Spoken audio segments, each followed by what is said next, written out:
L'eterna sfida tra prima e seconda, il destino della genovese è nelle sue mani. Se la squadra di Mister Gallo vuole ancora aspirare a una promozione diretta, esiste un solo modo: imporsi sul Borzoli delle Meraviglie. Sono 9 le vittorie messe a segno consecutivamente dalla squadra messa a punto da Mister Varlani, ma dal canto suo la genovese, tra le mura amiche, non ha mai conosciuto né sconfitte né pareggi. Il quartiere di Sant'Eusebio contro quello di Borzoli, maglie bianche contro divise blu, tutto pronto per il big match della 20ª giornata di prima categoria C. Dopo una lunga fase di studio durata 20 minuti, il Borzoli bussa l'area avversaria con questo missile a effetto di Marafiotti che si limita a far la barba al primo palo.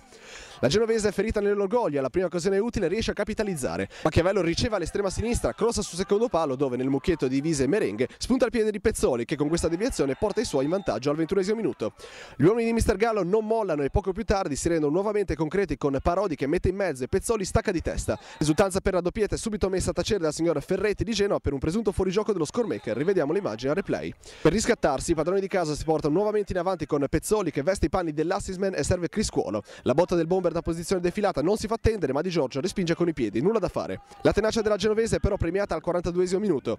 Criscuolo filtra in profondità per bomber grossi e guardate cosa si inventa il capocannoniere del girone, un pallonetto di destro perfetto e una parabola che non lascia scampo a Di Giorgio.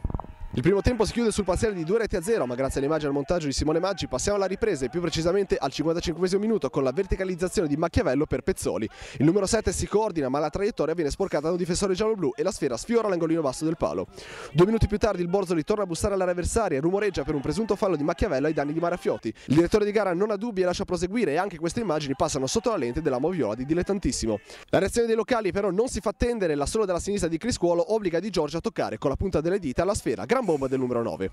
Chi la dura la vince, ecco il detto della giornata per la genovese. Cross chirurgico di Pezzoli, torre di Grassi e anche qui la difesa del Borzoli deve fare mea culpa perché Parodi viene lasciato completamente libero di entrare in area e a tu per tu con Di Giorgio.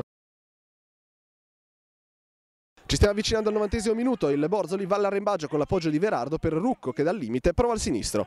Ma dove non arriva Giarratana è il palo questa volta di Redino agli ospiti. Esauriti 3 minuti di recupero arriva il triplice fischio, genovese batte Borzoli per 3-0. È arrivata la partita perfetta per la genovese, la squadra di Mister Gallo è riuscita a rialzare la testa dopo la sconfitta di domenica scorsa contro la Figempa, il pareggio nel recupero infrasettimanale contro il Via dell'Acciaio. Nulla da fare per la testa di serie, il Borzoli che domenica prossima affronterà la Prorecco.